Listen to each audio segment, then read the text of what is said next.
the slithering shadow. The desert shimmered in the heat waves.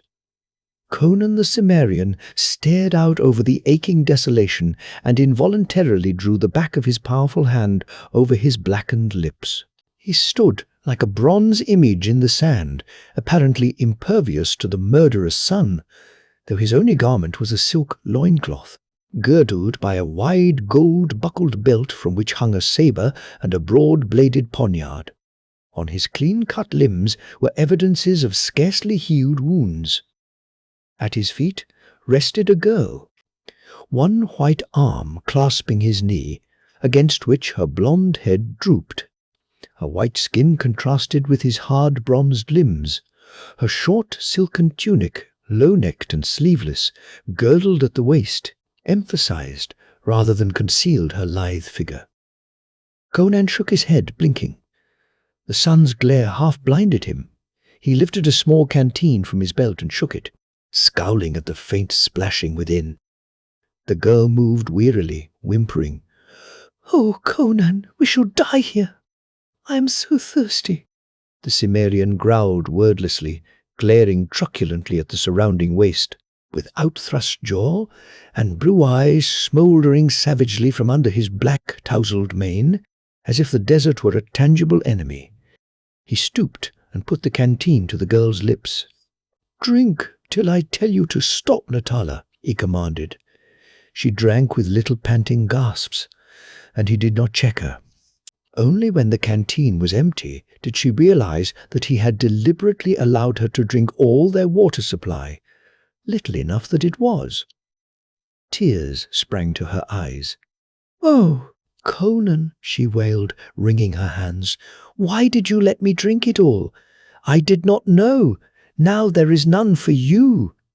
"Hush," he growled. "Don't waste your strength in weeping." Straightening, he threw the canteen from him. "Why did you do that?" she whispered.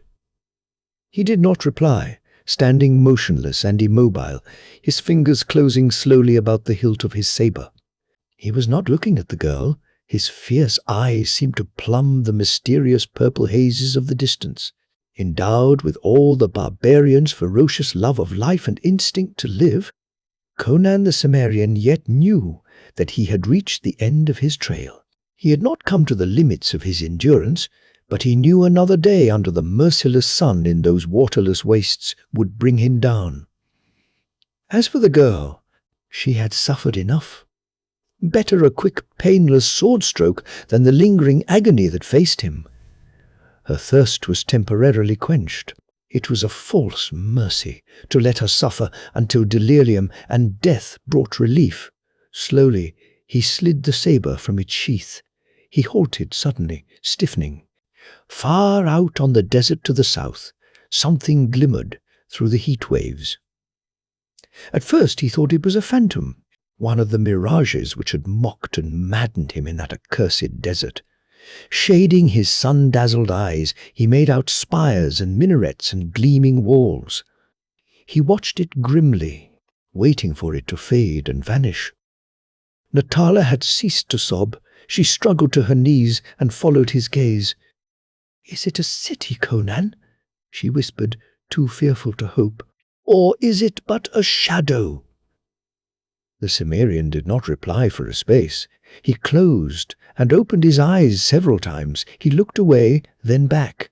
The city remained where he had first seen it. "The devil knows," he grunted. "It's worth a try, though." He thrust the sabre back in its sheath. Stooping, he lifted Natala in his mighty arms as though she had been an infant. She resisted weakly. "Don't waste your strength carrying me, Conan," she pleaded. "I can walk." "The ground gets rockier here," he answered. "You would soon wear your sandals to shreds," glancing at her soft green footwear. "Besides, if we are to reach that city at all, we must do it quickly, and I can make better time this way." The chance for life had lent fresh vigor and resilience to the Cimmerian's steely thews. He strode out across the sandy waste as if he had just begun the journey. A barbarian of barbarians, the vitality and endurance of the wild were his. granting him survival where civilized men would have perished. He and the girl were, so far as he knew, the sole survivors of Prince Alnuric's army, that mad, motley horde which, following the defeated rebel prince of Koth, swept through the lands of Shem like a devastating sandstorm and drenched the outlands of Stygia with blood. With a Stygian host on its heels, it had cut its way through the Black Kingdom of Kush, only to be annihilated on the edge of the southern desert. Conan likened it in his mind to a great torrent, dwindling gradually as it rushed southward to run dry at last in the sands of the naked desert. The bones of its members, mercenaries, outcasts, broken men, outlaws, lay strewn from the Kothic uplands to the dunes of the wilderness. From that final slaughter, when the Stygians and the Kushitais closed in on the trapped remnants, Conan had cut his way clear and fled on a camel with the girl. Behind them, the land swarmed with enemies. The only way open to them was the desert to the south. Into those menacing depths they had plunged. The girl was Brithunian, whom Conan had found in the slave market of a stormed Shemite city and appropriated. She had had nothing to say in the matter, but her new position was so far superior to the lot of any Hyborian woman in a Shemitish seraglio that she accepted it thankfully. So she had shared in the adventures of Almuric's damned horde. For days they had fled into the desert, pursued so far by Stygian horsemen that when they shook off the pursuit, they dared not turn back. They pushed on, seeking water, until the camel died. Then they went on foot. For the past few days their suffering had been intense. Conan had shielded Natala all he could, and the rough life of the camp had given her more stamina and strength than the average woman possesses. But even so, she was not far from collapse. The sun beat fiercely on Conan's tangled black mane. Waves of dizziness and nausea rose in his brain, but he set his teeth and strode on unwaveringly. He was convinced that the city was a reality and not a mirage. What they would find there, he had no idea. The inhabitants might be hostile. Nevertheless, it was a fighting chance, and that was as much as he had ever asked. The sun was nigh to setting when they halted in front of the massive gate, grateful for the shade. Conan stood Natala on her feet and stretched his aching arms. Above them the walls towered some 30 feet in height, composed of a smooth greenish substance that shone almost like glass. Conan scanned the parapets, expecting to be challenged, but saw no one.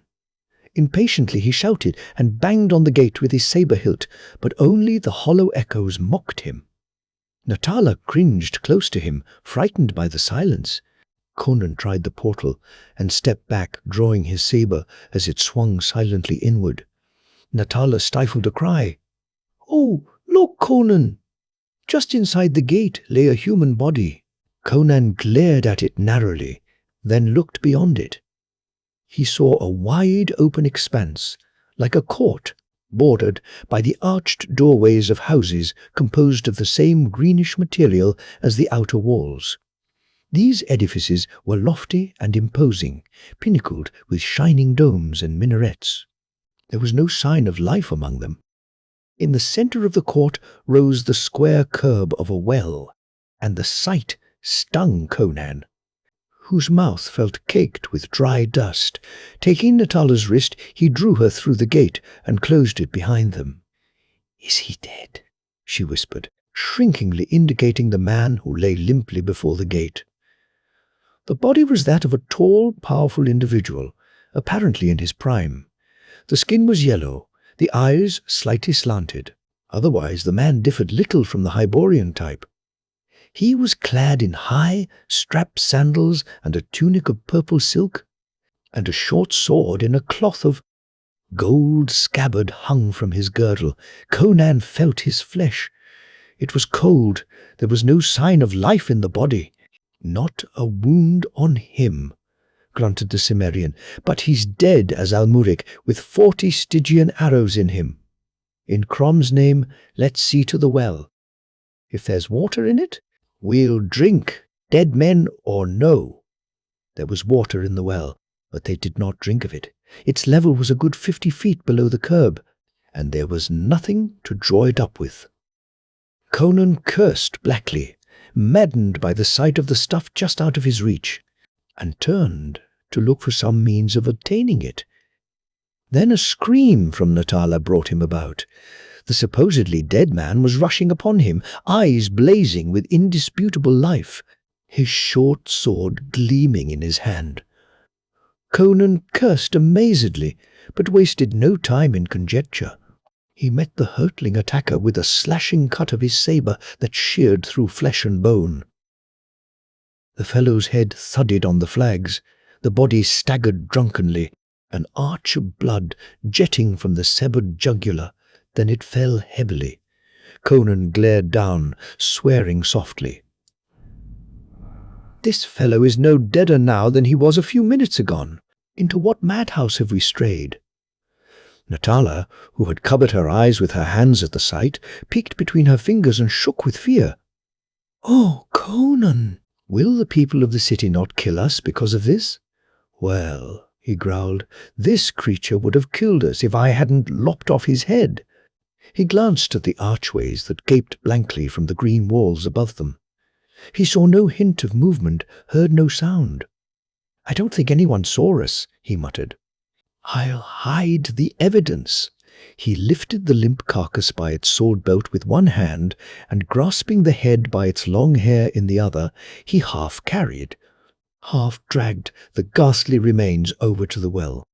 "Since we can't drink this water," he gritted vindictively, "I'll see that nobody else enjoys drinking it. Curse such a well anyway." He heaved the body over the curb and let it drop, tossing the head after it. A dull splash sounded far beneath. "There's blood on the stones," whispered Natala. "There'll be more unless I find water soon," growled the Cimmerian, his short store of patience about exhausted. The girl had almost forgotten her thirst and hunger in her fear, but not Conan. "We'll go into one of these doors," he said. "Surely we'll find people after a while." "Oh, Conan!" she wailed, snuggling up as close to him as she could. "I'm afraid. This is a city of ghosts and dead men. Let us go back into the desert. Better to die there than to face these terrors." "We'll go into the desert when they throw us off the walls," he snarled. "There's water somewhere in this city, and I'll find it. If I have to kill every man in it." "But what if they come to life again?" she whispered. "Then I'll keep killing them until they stay dead," he snapped. "Come on. That doorway is as good as another. Stay behind me, but don't run unless I tell you to." She murmured a faint assent, and followed him so closely that she stepped on his heels, to his irritation. Dusk had fallen, filling the strange city with purple shadows. They entered the open doorway and found themselves in a wide chamber, the walls of which were hung with velvet tapestries worked in curious designs. Floor, walls and ceiling were of the green glassy stone, the walls decorated with gold frieze work. Furs and satin cushions littered the floor. Several doorways led into other rooms.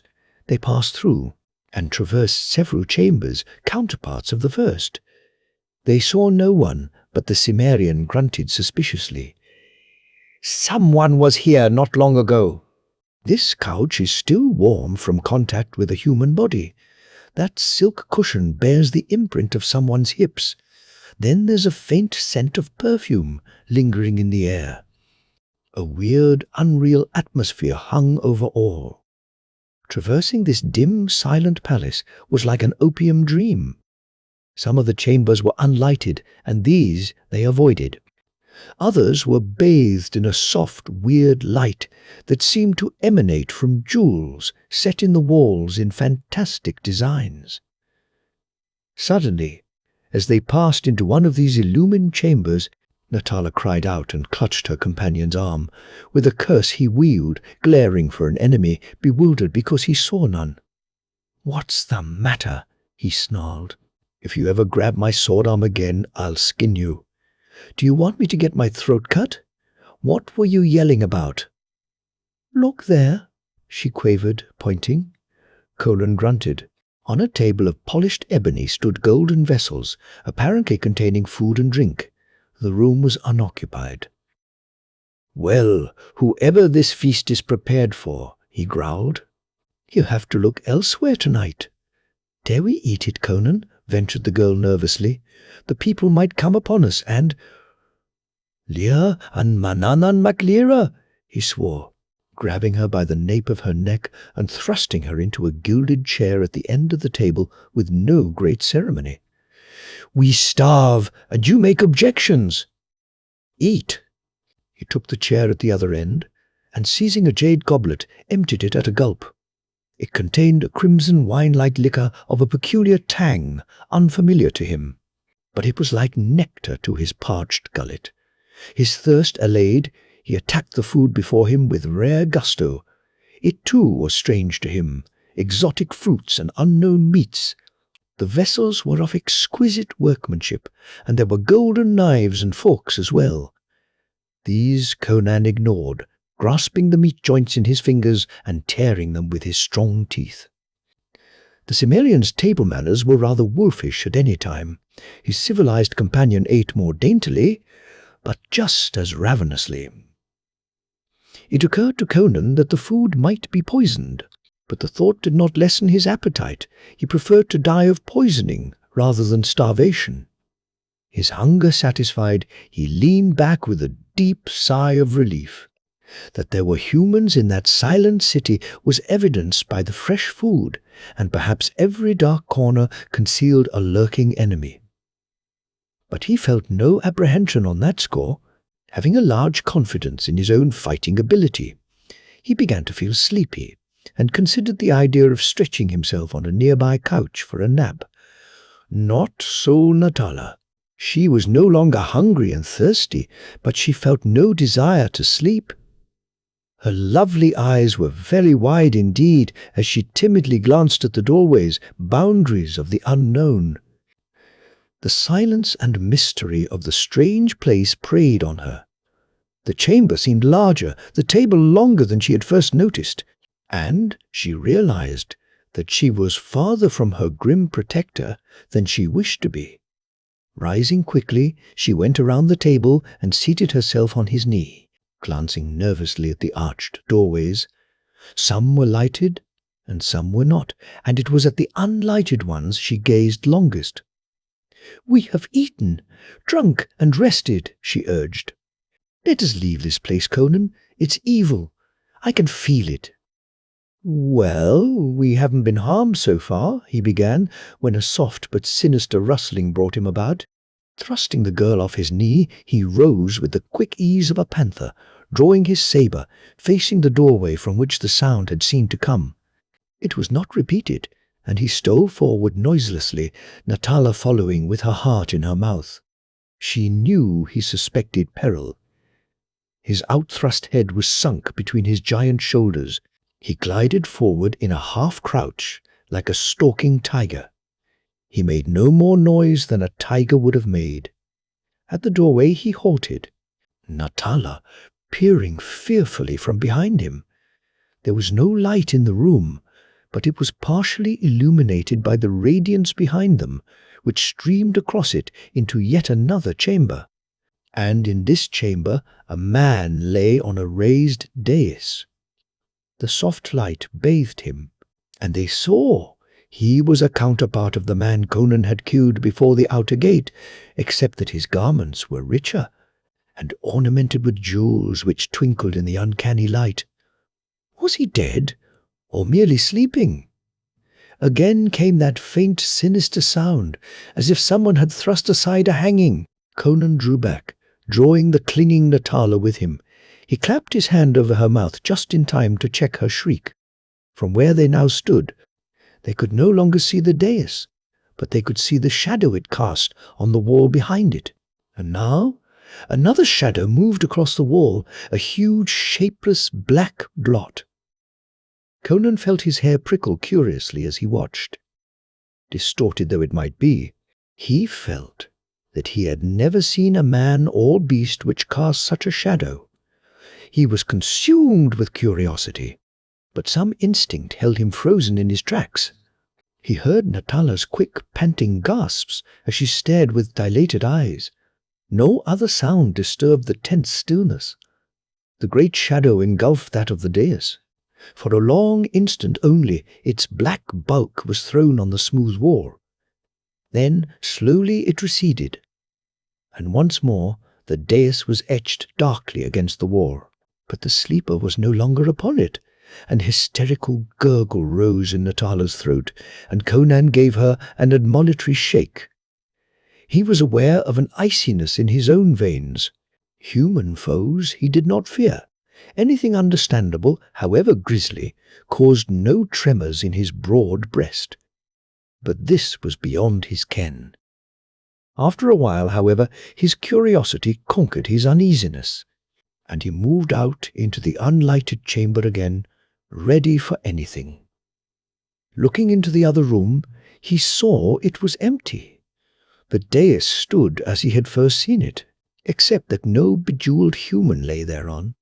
Only on its silken covering shone a single drop of blood, like a great crimson gem. Natala saw it and gave a low, choking cry, for which Conan did not punish her. Again he felt the icy hand of fear.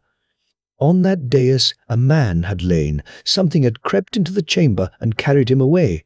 What that something was, Conan had no idea, but an aura of unnatural horror hung over those dim-lit chambers. He was ready to depart. Taking Natala's hand, he turned back, then hesitated. Somewhere back among the chambers they had traversed, he heard the sound of a footfall.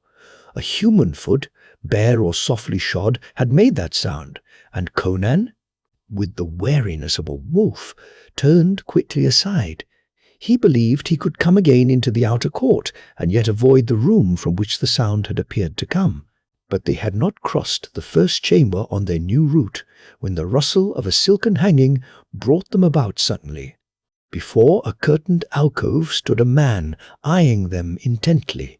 He was exactly like the others they had encountered, tall, well-made, clad in purple garments with a jeweled girdle. There was neither surprise nor hostility in his amber eyes. They were dreamy as a lotus-eater's. He did not draw the short sword at his side. After a tense moment he spoke, in a far-away detached tone, and a language his hearers did not understand. On a venture, Conan replied in Stygian, and the stranger answered in the same tongue, "Who are you?" "I am Conan, a Cimmerian," answered the barbarian. "This is Natala of Brithunia. What city is this?" The man did not at once reply. His dreamy, sensuous gaze rested on Natala, and he drawled, "Of all my rich visions, this is the strangest. O girl of the golden locks, from what far dreamland do you come? From Andara, or Tothra, or Kuth, of the star girdle? What madness is this?" growled the Cimmerian harshly, not relishing the man's words or manner. The other did not heed him. "I have dreamed more gorgeous beauties," he murmured. "Lithe women with hair dusky as night, and dark eyes of unfathomed mystery. But your skin is white as milk, your eyes as clear as dawn, and there is about you a freshness and daintiness alluring as honey. Come to my couch, little dream girl." He advanced and reached for her, and Conan struck aside his hand with a force that might have broken his arm. The man reeled back, clutching the numbed member, his eyes clouding. "What rebellion of ghosts is this?" he muttered. "Barbarian, I command ye begone, fade, dissipate, fade, vanish." "I'll vanish your head from your shoulders," snarled the infuriated Cimmerian, his sabre gleaming in his hand. "Is this the welcome you give strangers? By Crom, I'll drench these hangings in blood." The dreaminess had faded from the other's eyes, to be replaced by a look of bewilderment. Fog, he ejaculated. You are real. Whence come you? Who are you? What do you in Shutal? We came from the desert, Conan growled. We wandered into the city at dusk, famishing. We found a feast set for someone, and we ate it. I have no money to pay for it. In my country, no starving man is denied food. But you civilized people must have your recompense. If you are like all I ever met, we have done no harm, and we were just leaving. By Crom, I do not like this place where dead men rise and sleeping men vanish into the bellies of shadows. The man started violently at the last comment, his yellow face turning ashy. What do you say? Shadows? Into the bellies of shadows? Well, answered the Cimmerian cautiously, whatever it is that takes a man from a sleeping dais and leaves only a spot of blood. You have seen? You have seen? The man was shaking like a leaf, his voice cracked on the high-pitched note. Only a man sleeping on a dais, and a shadow that engulfed him, answered Conan. The effect of his words on the other was horrifying. With an awful scream, the man turned and rushed from the chamber. In his blind haste, he caromed from the side of the door, righted himself, and fled through the adjoining chambers, still screaming at the top of his voice. Amazed, Conan stared after him, the girl trembling as she clutched the giant's arm.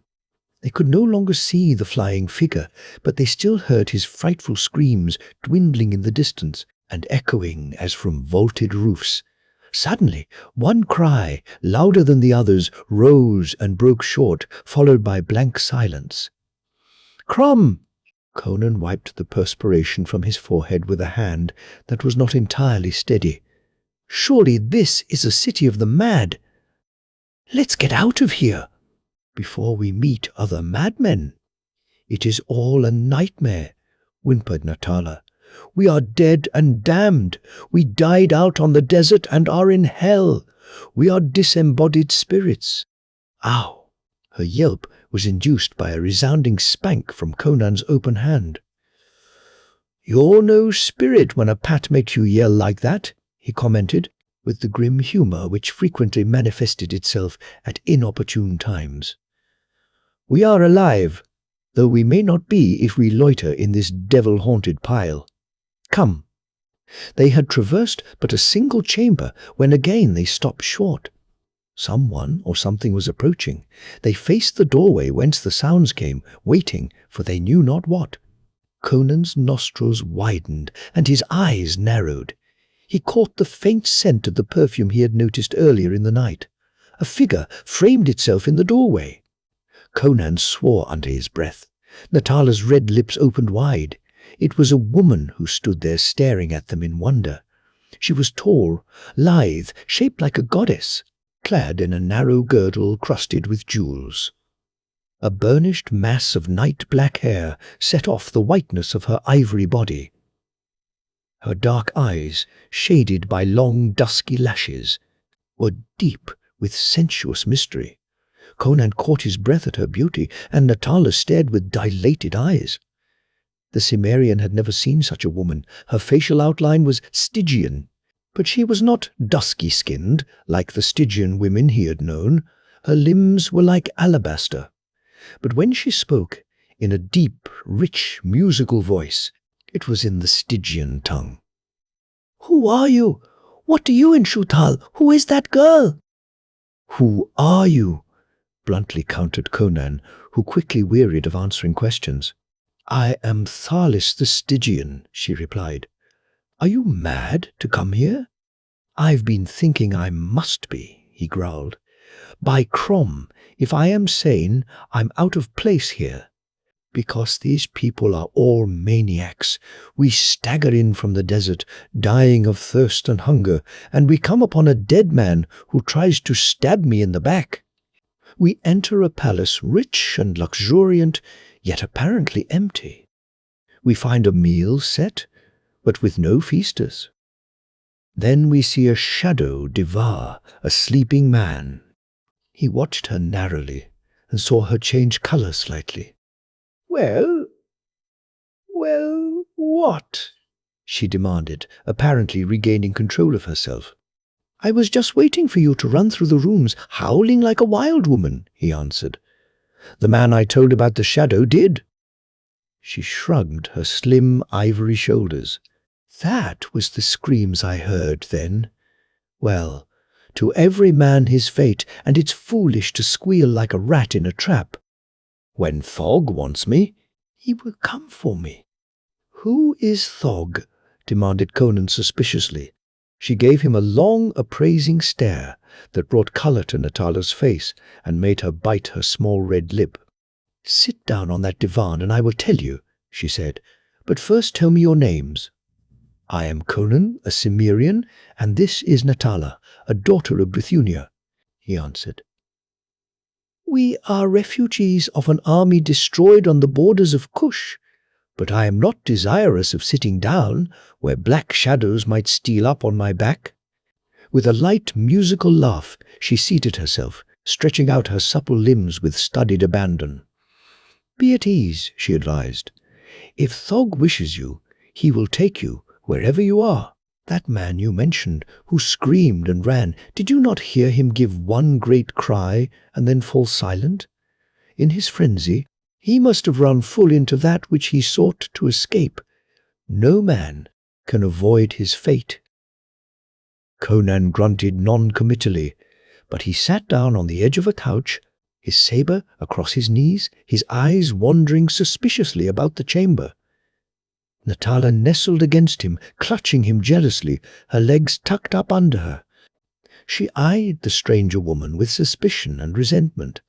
She felt small and dust-stained and insignificant before this glamorous beauty, and she could not mistake the look in the dark eyes which feasted on every detail of the bronzed giant's physique. "What is this place, and who are these people?" demanded Conan. "This city is called Shuthal.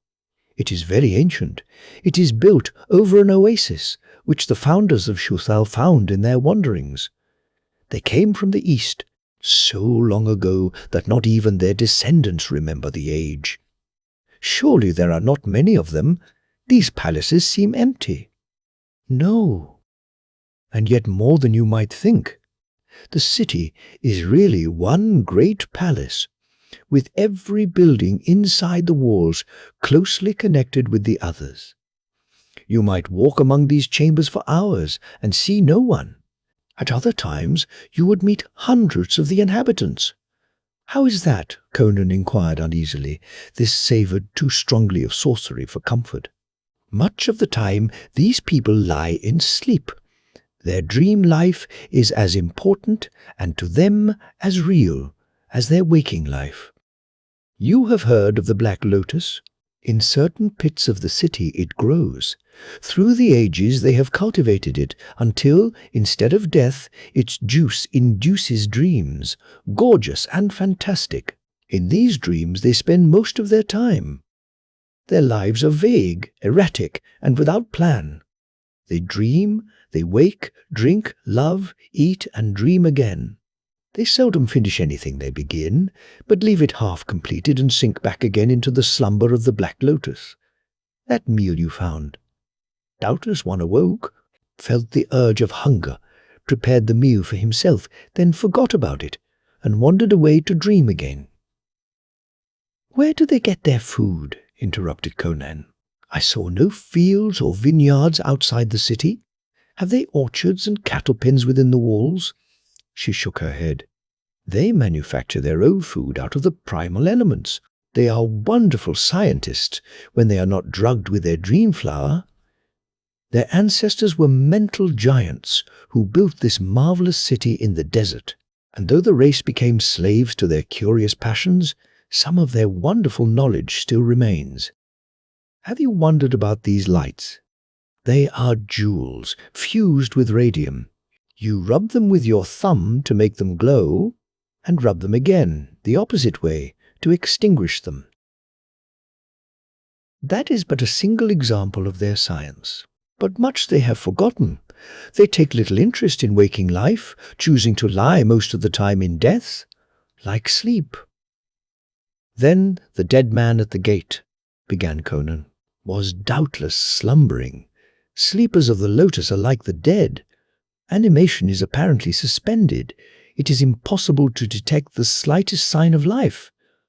The spirit has left the body and is roaming at will through other exotic worlds. The man at the gate was a good example of the irresponsibility of these people's lives.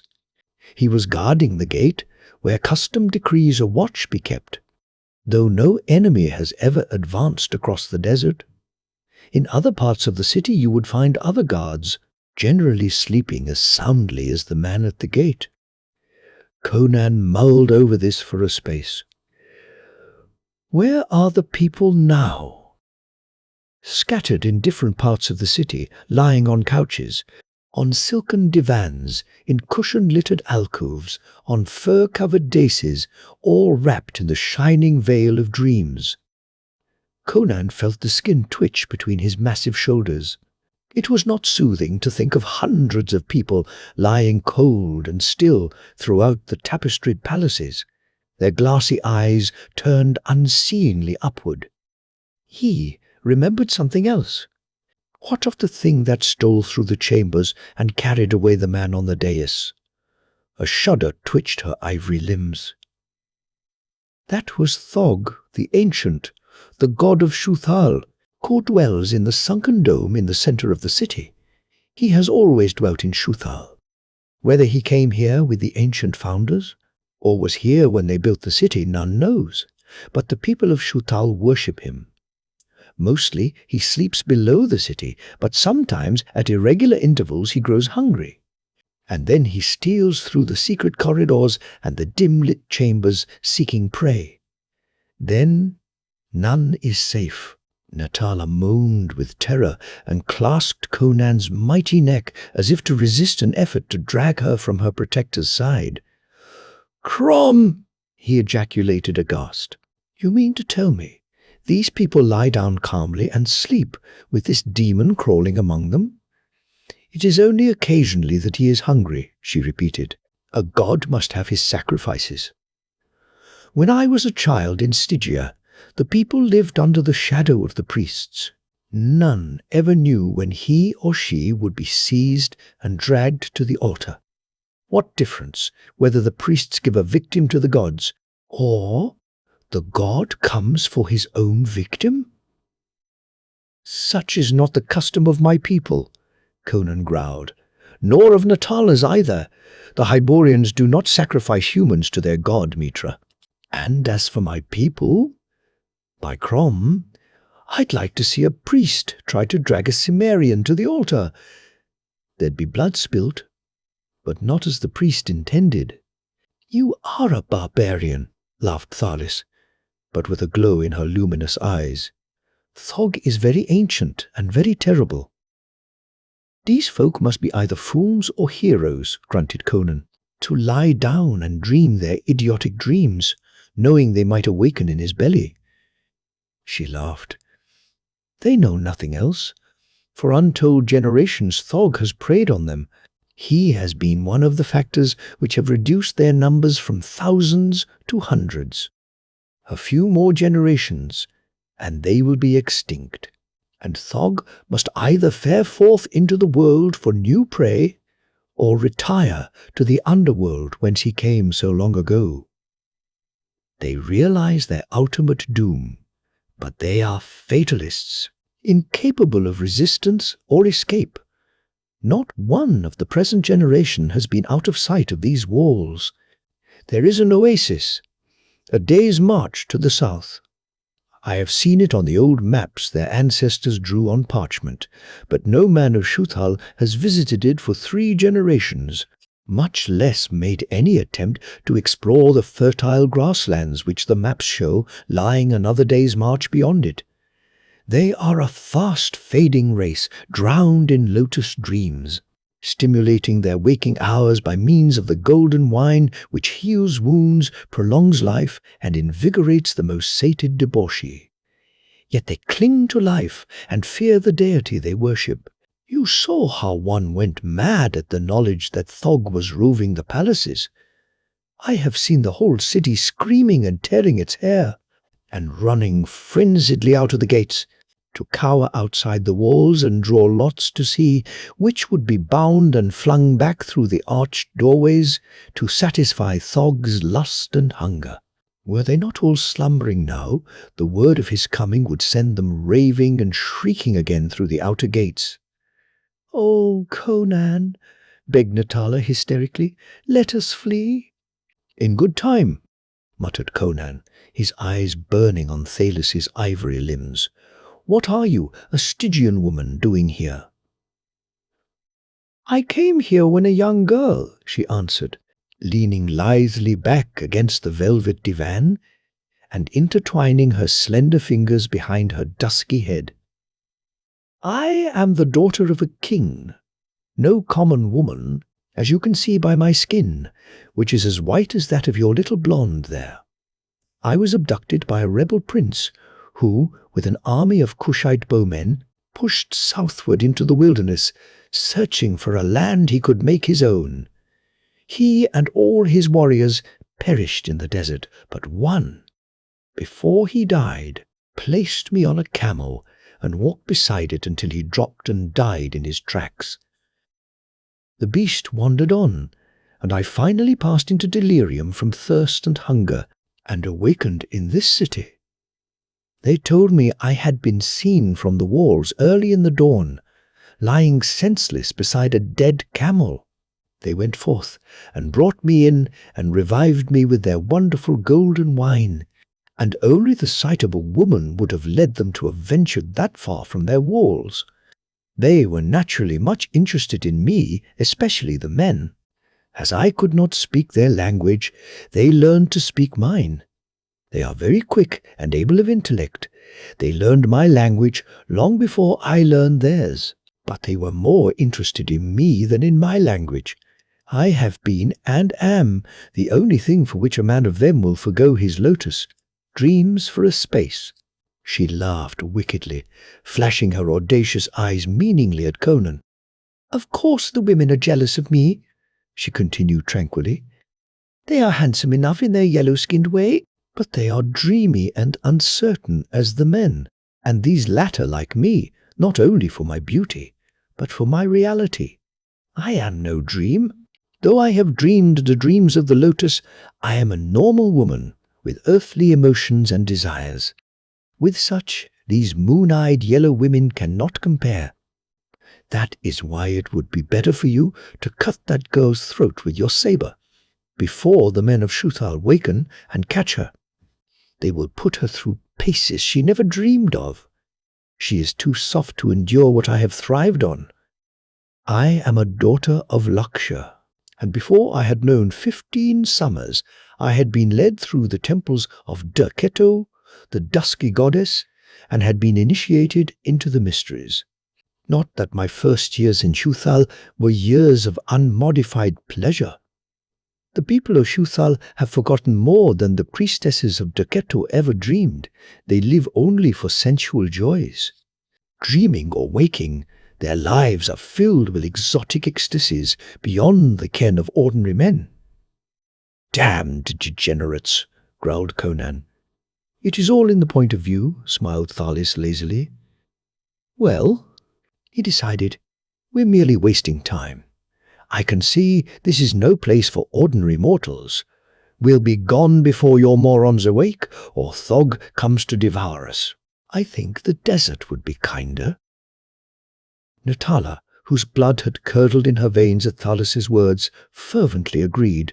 She could speak Stygian only brokenly, but she understood it well enough. Conan stood up, drawing her up beside him. "If you'll show us the nearest way out of this city," he grunted, "we'll take ourselves off." But his gaze lingered on the Stygian's sleek limbs and ivory breasts. She did not miss his look, and she smiled enigmatically as she rose with the lithe ease of a great lazy cat. "Follow me," she directed, and led the way, conscious of Conan's eyes fixed on her supple figure and perfectly poised carriage. She did not go the way they had come, but before Conan's suspicions could be roused, she halted in a wide ivory-cased chamber and pointed to a tiny fountain which gurgled in the center of the ivory floor. "Don't you want to wash your face, child?" she asked Natala. "It is stained with dust, and there is dust in your hair." Natala colored resentfully at the suggestion of malice in the Stygian's faintly mocking tone, but she complied, wondering miserably just how much havoc the desert sun and wind had wrought on her complexion, a feature for which women of her race were justly noted. She knelt beside the fountain, shook back her hair, slipped her tunic down to her waist, and began to lave not only her face, but her white arms and shoulders as well. "By Crom," grumbled Conan, "a woman will stop to consider her beauty if the devil himself were on her heels. Haste, girl, you'll be dusty again before we've got out of sight of this city. And Thalis, I'd take it kindly if you'd furnish us with a bit of food and drink." For answer, Thalis leaned herself against him, slipping one white arm about his bronzed shoulders, her sleek, naked flank pressed against his thigh, and the perfume of her foamy hair was in his nostrils. "Why dare the desert?" she whispered urgently. "Stay here. I will teach you the ways of Shuthal. I will protect you. I will love you. You are a real man. I am sick of these moon calves who sigh and dream and wake and dream again. I am hungry for the hard, clean passion of a man from the earth. The blaze of your dynamic eyes makes my heart pound in my bosom, and the touch of your iron-thewed arm maddens me. Stay here. I will make you king of Shuthal. I will show you all the ancient mysteries and the exotic ways of pleasure. I." She had thrown both arms about his neck and was standing on tiptoe, her vibrant body shivering against his. Over her ivory shoulder he saw Natala, throwing back her damp, tousled hair, stopped short, her lovely eyes dilating, her red lips parting in a shocked "oh." With an embarrassed grunt, Conan disengaged Thalis's clinging arms and put her aside with one massive arm. She threw a swift glance at the Brythunian girl and smiled enigmatically, seeming to nod her splendid head in mysterious cogitation. Natala rose and jerked up her tunic, her eyes blazing, her lips pouting sulkily. Conan swore under his breath. He was no more monogamous in his nature than the average soldier of fortune, but there was an innate decency about him that was Natala's best protection. Thalis did not press her suit, beckoning them with her slender hand to follow. She turned and walked across the chamber. There, close to the tapestried wall, she halted suddenly. Conan, watching her, wondered if she had heard the sounds that might be made by a nameless monster stealing through the midnight chambers, and his skin crawled at the thought. "What do you hear?" he demanded. "Watch that doorway," she replied, pointing. He wheeled, sword ready. Only the empty arch of the entrance met his gaze. Then behind him sounded a quick, faint scuffling noise, a half-choked gasp. He whirled. Thalis and Natala had vanished. The tapestry was settling back in place, as if it had been lifted away from the wall. As he gaped bewilderedly, from behind that tapestried wall rang a muffled scream in the voice of the Brythunian girl. When Conan turned, in compliance with Thalis's request, to glare at the doorway opposite, Natala had been standing just behind him, close to the side of the Stygian.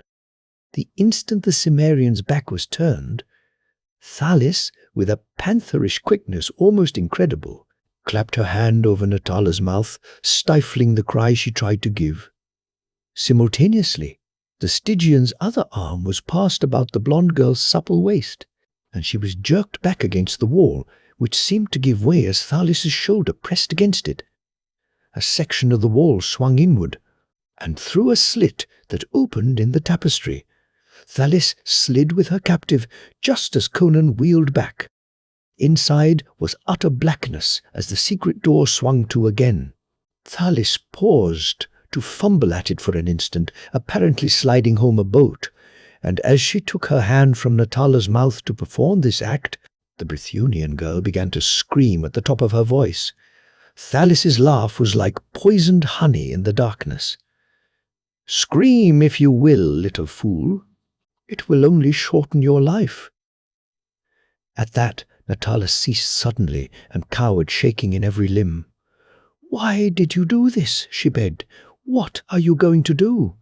"I am going to take you down this corridor for a short distance," answered Thalis, "and leave you for one who will sooner or later come for you." "Oh!" Natala's voice broke in a sob of terror. "Why should you harm me? I have never injured you. I want your warrior. You stand in my way. He desires me." I could read the look in his eyes. "But for you, he would be willing to stay here and be my king."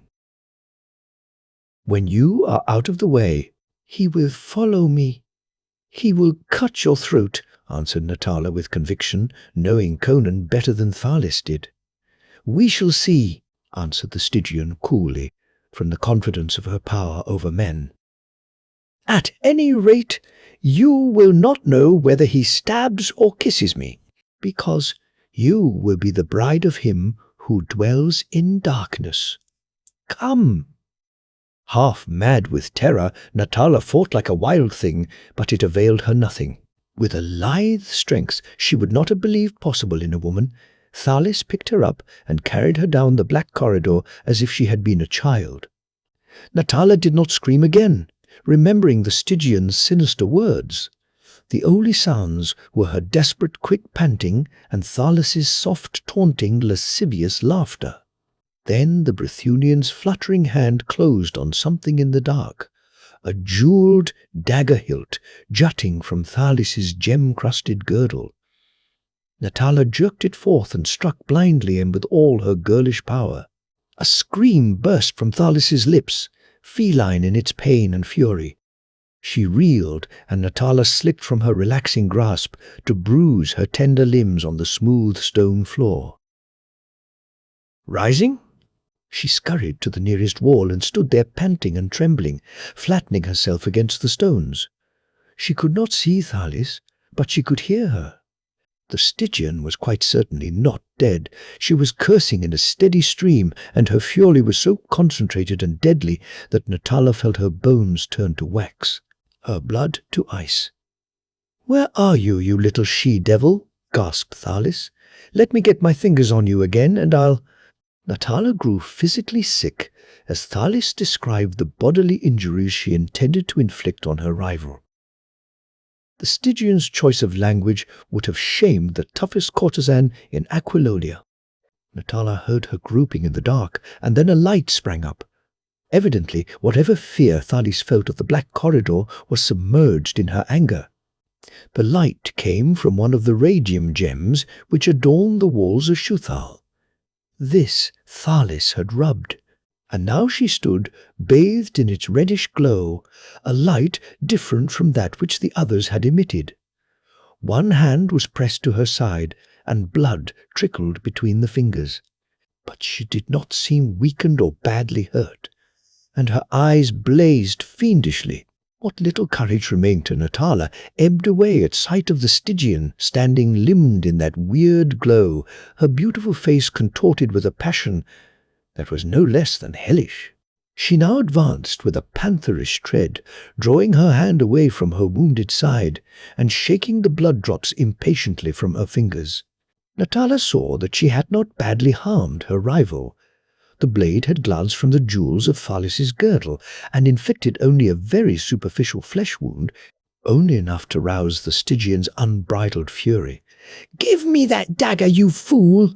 she gritted, striding up to the cowering girl. Natala knew she ought to fight while she had the chance, but she simply could not summon up the courage. Never much of a fighter, the darkness, violence and horror of her adventure had left her limp, mentally and physically.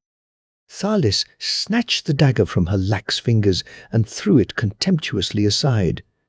"You little slut!" she ground between her teeth, slapping the girl viciously with either hand. "Before I drag you down the corridor and throw you into Thob's jaws, I'll have a little of your blood myself. You would dare to knife me? Well, for that audacity you shall pay." Seizing her by the hair, Thalis dragged her down the corridor a short distance to the edge of the circle of light. A metal ring showed in the wall above the level of a man's head. From it depended a silken cord. As in a nightmare, Natala felt her tunic being stripped from her, and the next instant Thalis had jerked up her wrists and bound them to the ring, where she hung, naked as the day she was born, her feet barely touching the floor. Twisting her head, Natala saw Thalis unhook a jewel-handled whip from where it hung on the wall, near the ring. The lashes consisted of 7 round silk cords, harder yet, more pliant than leather thongs. With a hiss of vindictive gratification, Thalis drew back her arm, and Natala shrieked as the cords curled across her loins. The tortured girl writhed, twisted, and tore agonizedly at the thongs which imprisoned her wrists. She had forgotten the lurking menace her cries might summon, and so apparently had Thalis. Every stroke evoked screams of anguish. The whippings Natala had received in the Shemite slave markets paled to insignificance before this. She had never guessed the punishing power of hard-woven silk cords. Their caress was more exquisitely painful than any birch twigs or leather thongs. They whistled venomously as they cut the air. Then, as Natala twisted her tear-stained face over her shoulder to shriek for mercy, something froze her cries. Agony gave place to paralyzing horror in her beautiful eyes. Struck by her expression, Thalis checked her lifted hand and whirled quick as a cat. "Too late!" An awful cry rang from her lips as she swayed back, her arms upflung. Natala saw her for an instant, a white figure of fear etched against a great black shapeless mass that towered over her. Then the white figure was whipped off its feet. The shadow receded with it, and in the circle of dim light, Natala hung alone, half fainting with terror. From the black shadows came sounds, incomprehensible and blood-freezing. She heard Thalis's voice pleading frenziedly, but no voice answered. There was no sound except the Stygian's panting voice, which suddenly rose to screams of agony and then broke in hysterical laughter, mingled with sobs. This dwindled to a convulsive panting, and presently this too ceased, and a silence more terrible hovered over the secret corridor. Nauseated with horror, Natala twisted about and dared to look fearfully in the direction the black shape had carried Thalis. She saw nothing, but she sensed an unseen peril, more grisly than she could understand. She fought against a rising tide of hysteria. Her bruised wrists, her smarting body were forgotten in the teeth of this menace which she dimly felt threatened, not only her body, but her soul as well. She strained her eyes into the blackness beyond the rim of the dim light, tense with fear of what she might see. A whimpering gasp escaped her lips. The darkness was taking form. Something huge and bulky grew up out of the void. She saw a great misshapen head emerging into the light. At least she took it for a head, though it was not the member of any sane or normal creature. She saw a great toad-like face, the features of which were as dim and unstable as those of a spectre seen in a mirror of nightmare. Great pools of light that might have been eyes blinked at her, and she shook at the cosmic lust reflected there. She could tell nothing about the creature's body. Its outline seemed to waver and alter subtly even as she looked at it, yet its substance was apparently solid enough. There was nothing misty or ghostly about it. As it came toward her, she could not tell whether it walked, wriggled, flew, or crept. Its method of locomotion was absolutely beyond her comprehension. When it had emerged from the shadows, she was still uncertain as to its nature. The light from the radium gem did not illumine it as it would have illumined an ordinary creature. Impossible as it seemed, the being seemed almost impervious to the light. Its details were still obscure and indistinct, even when it halted so near that it almost touched her shrinking flesh. Only the blinking toad-like face stood out with any distinctness. The thing was a blur in the sight, a black blot of shadow that normal radiance would neither dissipate nor illuminate. She decided she was mad, because she could not tell whether the being looked up at her or towered above her. She was unable to say whether the dim, repulsive face blinked up at her from the shadows at her feet or looked down at her from an immense height. But if her sight convinced her that whatever its mutable qualities, it was yet composed of solid substance, her sense of feel further assured her of that fact. A dark, tentacle-like member slid about her body, and she screamed at the touch of it on her naked flesh. It was neither warm nor cold, rough nor smooth. It was like nothing that had ever touched her before, and at its caress she knew such fear and shame as she had never dreamed of. All the obscenity and salacious infamy spawned in the muck of the abysmal pits of life seemed to drown her in seas of cosmic filth. And in that instant she knew that whatever form of life this thing represented, it was not a beast. She began to scream uncontrollably. The monster tugged at her as if to tear her from the ring by sheer brutality. Then something crashed above their heads, and a form hurtled down through the air to strike the stone floor. When Conan wheeled to see the tapestry settling back in place, and to hear Natala's muffled cry, he hurled himself against the wall with a maddened roar. Rebounding from the impact that would have splintered the bones of a lesser man, he ripped away the tapestry, revealing what appeared to be a blank wall. Beside himself with fury, he lifted his saber as though to hew through the marble, when a sudden sound brought him about, eyes blazing. A score of figures faced him, yellow men in purple tunics with short swords in their hands.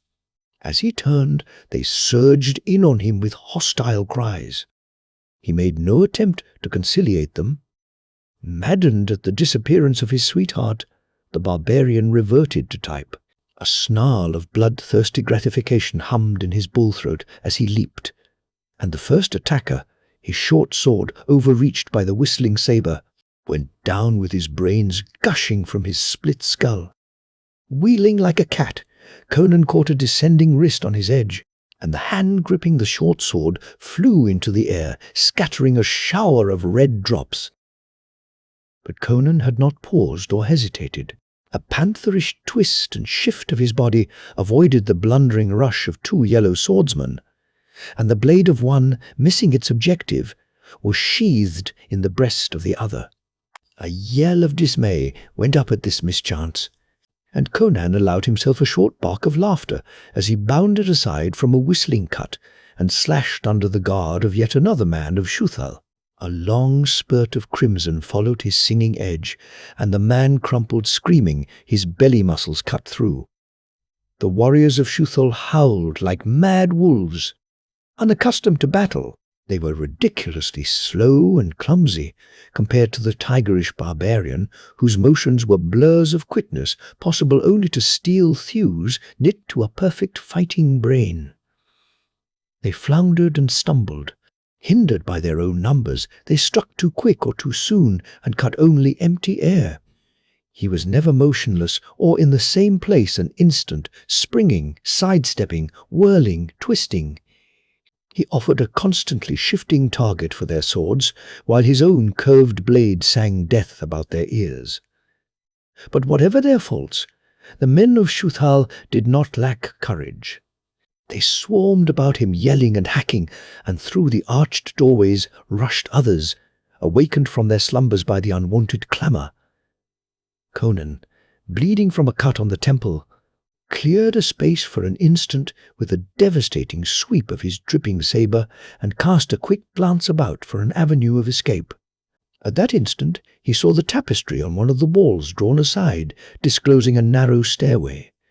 On this stood a man in rich robes, vague-eyed and blinking, as if he had just awakened and had not yet shaken the dusts of slumber from his brain. Conan's sight and action were simultaneous. A tigerish leap carried him untouched through the hemming ring of swords, and he bounded toward the stair with the pack giving tongue behind him. 3 men confronted him at the foot of the marble steps, and he struck them with a deafening crash of steel. There was a frenzied instant when the blades flamed like summer lightning. Then the group fell apart, and Conan sprang up the stair. The oncoming horde tripped over 3 writhing forms at its foot. One lay face down in a sickening welter of blood and brains. Another propped himself on his hands, blood spurting blackly from his severed throat veins. The other howled like a dying dog as he clawed at the crimson stump that had been an arm. As Conan rushed up the marble stair, the man above shook himself from his stupor and drew a sword that sparkled frostily in the radium light. He thrust downward as the barbarian surged upon him, but as the point sang toward his throat, Conan ducked deeply. The blade slicked the skin of his back, and Conan straightened, driving his saber upward as a man might wield a butcher knife with all the power of his mighty shoulders. So terrific was his headlong drive that the sinking of the saber to the hilt into the belly of his enemy did not check him. He caromed against the wretch's body, knocking it sideways. The impact sent Conan crashing against the wall. The saber torn through his body, fell headlong down the stair, ripped open to the spine from groin to broken breastbone.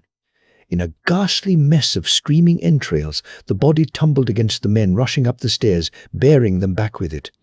Half stunned, Conan leaned against the wall an instant, glaring down upon them. Then, with a defiant shake of his dripping saber, he bounded up the steps. Coming into an upper chamber, he halted only long enough to see that it was empty. Behind him the horde was yelling with such intensified horror and rage that he knew he had killed some notable man there on the stair, probably the king of that fantastic city. He ran at random, without plan. He desperately wished to find and succor Natala, who he was sure needed aid badly. But harried as he was by all the warriors in Shuthal, he could only run on, trusting to luck to elude them and find her. Among those dark or dimly lighted upper chambers, he quickly lost all sense of direction, and it was not strange that he eventually blundered into a chamber into which his foes were just pouring. They yelled vengefully and rushed for him, and with a snarl of disgust he turned and fled back the way he had come. At least he thought it was the way he had come. But presently, racing into a particularly ornate chamber, he was aware of his mistake. All the chambers he had traversed since mounting the stair had been empty.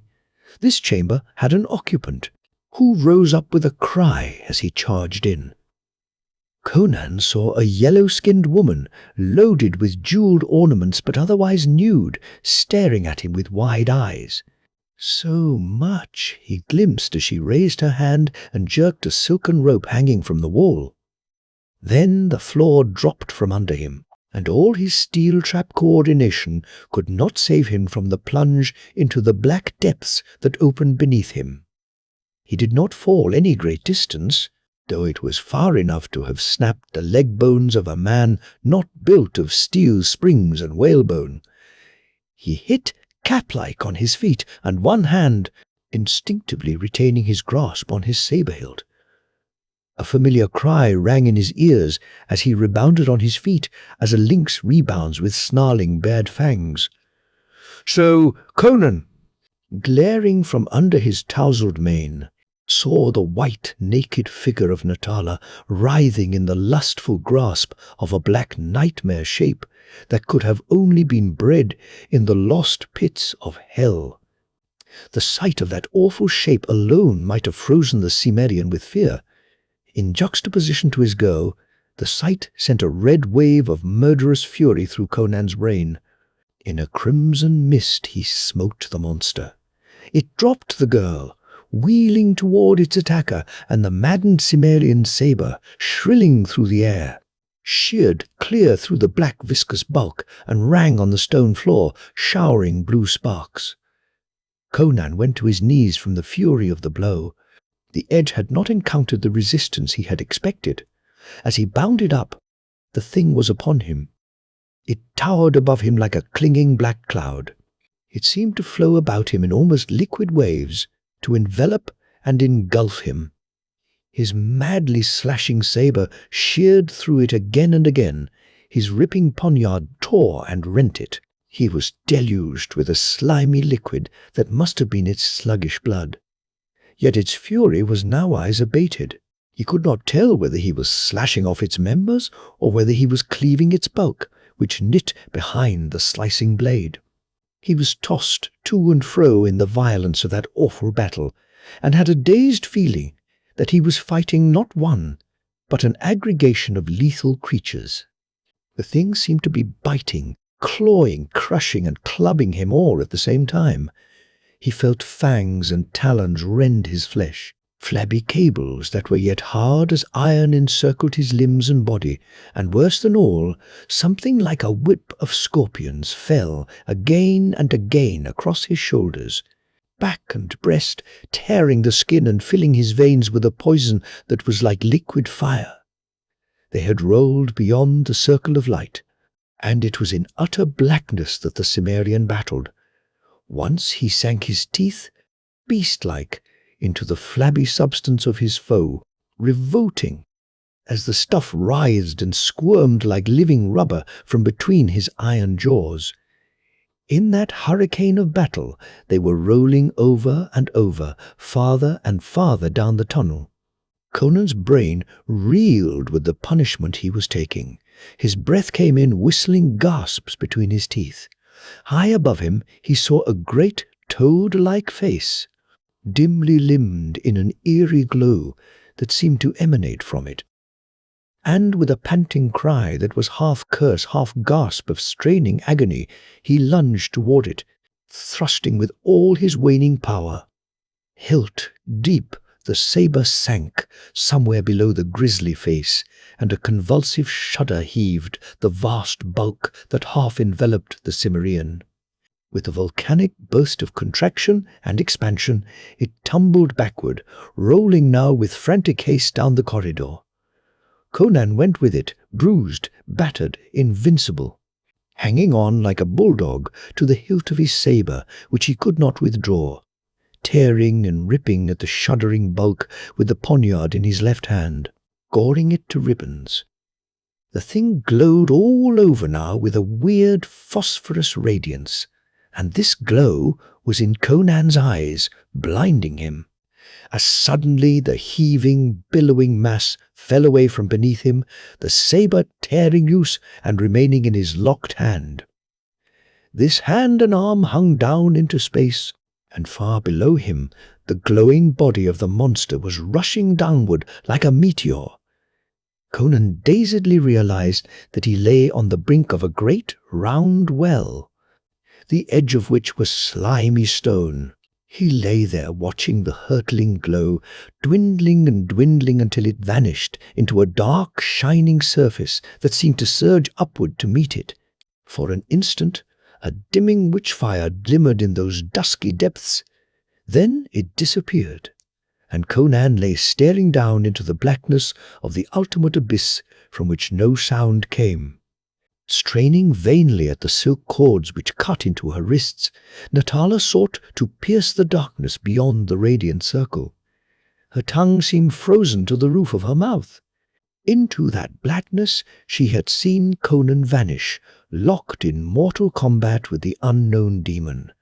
And the only sounds that had come to her straining ears had been the panting gasps of the barbarian, the impact of struggling bodies, and the thud and rip of savage blows.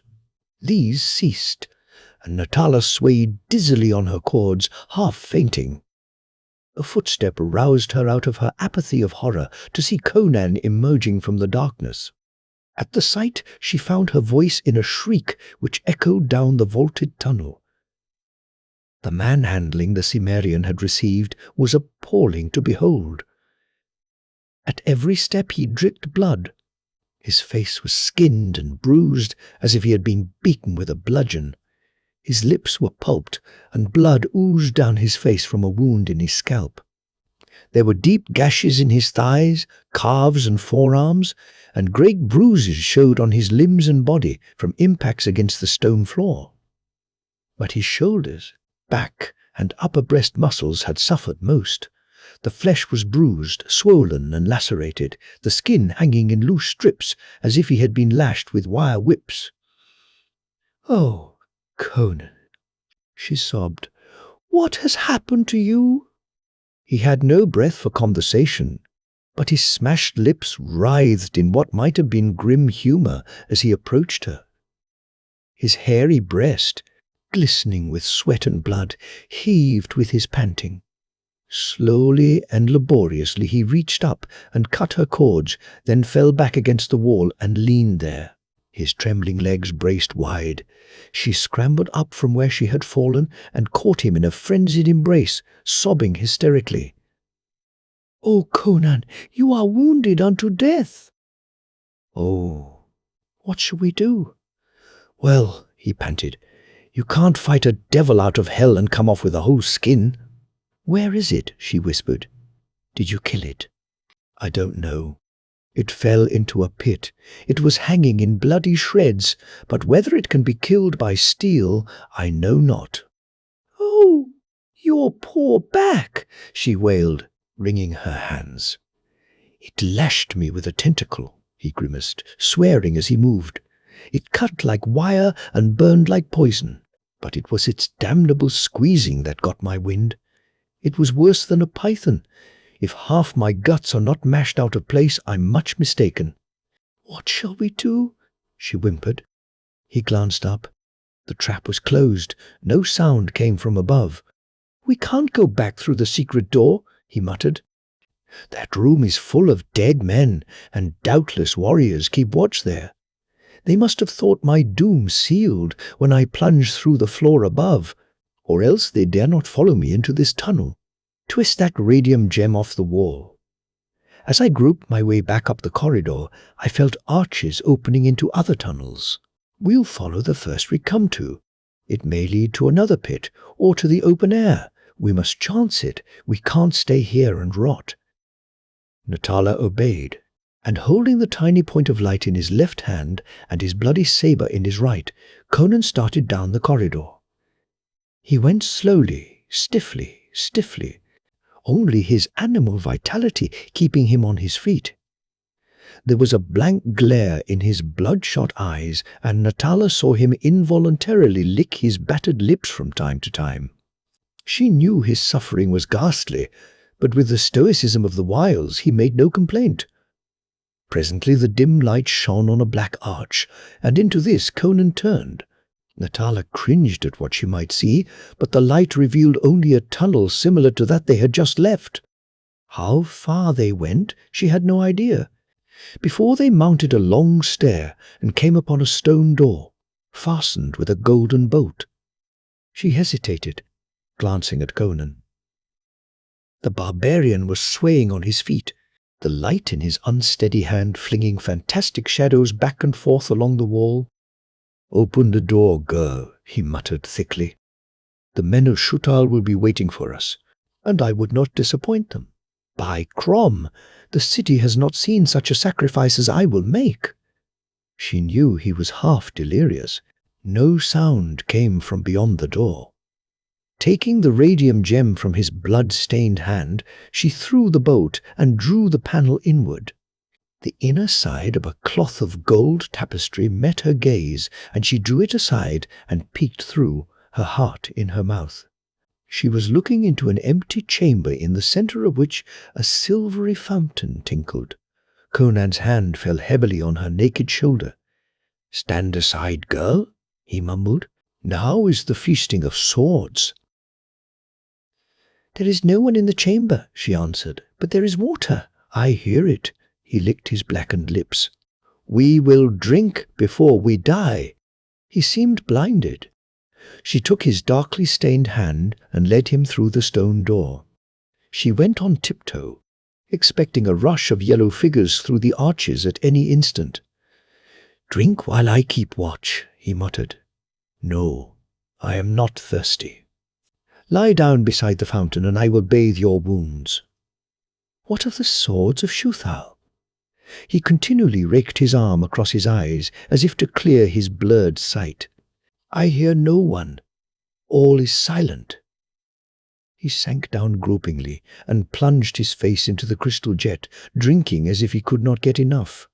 When he raised his head, there was sanity in his bloodshot eyes, and he stretched his massive limbs out on the marble floor as she requested, though he kept his saber in his hand, and his eyes continually roved toward the archways. She bathed his torn flesh and bandaged the deeper wounds with strips torn from a silk hanging. She shuddered at the appearance of his back. The flesh was discolored, mottled, and spotted black and blue, and a sickly yellow where it was not raw. As she worked, she sought frantically for a solution to their problem. If they stayed where they were, they would eventually be discovered.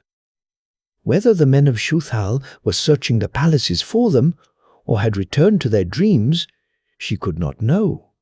As she finished her task, she froze. Under the hanging that partly concealed an alcove, she saw a hand's breadth of yellow flesh. Saying nothing to Conan, she rose and crossed the chamber softly, grasping his poniard. Her heart pounded suffocatingly as she cautiously drew aside the hanging. On the dais lay a young yellow woman, naked and apparently lifeless. At her hand stood a jade jar nearly full of peculiar golden-colored liquid. Natala believed it to be the elixir described by Thalis, which lent vigor and vitality to the degenerate Shuthal.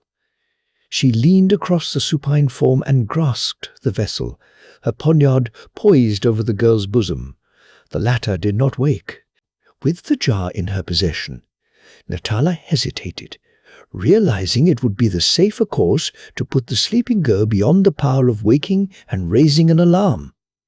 But she could not bring herself to plunge the Cimmerian's poniard into that still bosom, and at last she drew back the hanging and returned to Conan, who lay where she had left him, seemingly only partly conscious. She bent and placed the jar to his lips. He drank, mechanically at first, then with a suddenly roused interest. To her amazement, he sat up and took the vessel from her hands. When he lifted his face, his eyes were clear and normal. Much of the drawn, haggard look had gone from his features, and his voice was not the mumble of delirium. "Crom, where did you get this?" she pointed. "From that alcove, where a yellow hussy is sleeping." He thrust his muzzle again into the golden liquid. "By Crom," he said with a deep sigh, "I feel new life and power rush like wildfire through my veins. Surely this is the very elixir of life." "We had best go back into the corridor," Natala ventured nervously. "We shall be discovered if we stay here long. We can hide there until your wounds heal." "Not I," he grunted. "We are not rats, to hide in dark burrows. We leave this devil city now, and let none seek to stop us." "But your wounds," she wailed. "I do not feel them," he answered. "It may be a false strength this liquor has given me, but I swear I am aware of neither pain nor weakness." With sudden purpose he crossed the chamber to a window she had not noticed. Over his shoulder she looked out. A cool breeze tossed her tousled locks. Above was the dark velvet sky, clustered with stars. Below them stretched a vague expanse of sand. "Thalis said the city was one great palace," said Conan. "Evidently some of the chambers are built like towers on the wall. This one is. Chance has led us well." "What do you mean?" she asked, glancing apprehensively over her shoulder. "There is a crystal jar on that ivory table," he answered. "Fill it with water and tie a strip of that torn hanging about its neck for a handle while I rip up this tapestry." She obeyed without question, and when she turned from her task, she saw Conan rapidly tying together the long, tough strips of silk to make a rope. one end of which he fastened to the leg of the massive ivory table. "We'll take our chance with the desert," said he. "Thalis spoke of an oasis a day's march to the south, and grasslands beyond that. If we reach the oasis, we can rest until my wounds heal. This wine is like sorcery. A little while ago, I was little more than a dead man. Now I am ready for anything. Here is enough silk left for you to make a garment of." Natala had forgotten her nudity. The mere fact caused her no qualms, but her delicate skin would need protection from the desert sun. As she knotted the silk length about her supple body, Conan turned to the window and with a contemptuous wrench tore away the soft gold bars that guarded it. Then, looping the loose end of his silk rope about Natala's hips and cautioning her to hold on with both hands, he lifted her through the window and lowered her, the 30-odd feet, to the earth. She stepped out of the loop, and drawing it back up, he made fast the vessels of water and wine and lowered them to her. He followed them, sliding down swiftly, hand over hand. As he reached her side, Natala gave a sigh of relief. They stood alone at the foot of the great wall, the paling stars overhead and the naked desert about them. What perils yet confronted them she could not know, but her heart sang with joy because they were out of that ghostly, unreal city. "They may find the rope," grunted Conan, slinging the precious jars across his shoulders, wincing at the contact with his mangled flesh. "They may even pursue us, but from what Thalis said, I doubt it. That way is south." A bronze, muscular arm indicated their course. "So somewhere in that direction lies the oasis. Come!" Taking her hand with a thoughtfulness unusual for him, Conan strode out across the sands, suiting his stride to the shorter legs of his companion. He did not glance back at the silent city, brooding dreamily and ghostily behind them.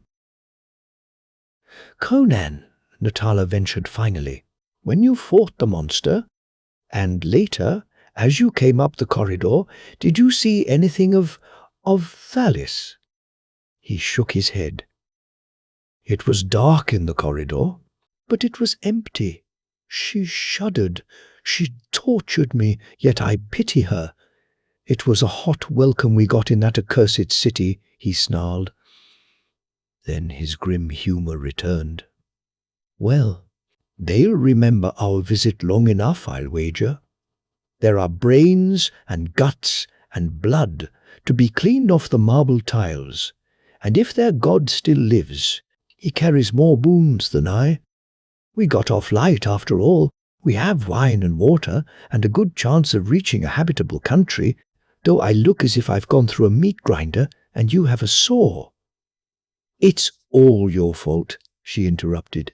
"If you had not looked so long and admiringly at that Stygian cat. Crom and his devils," he swore.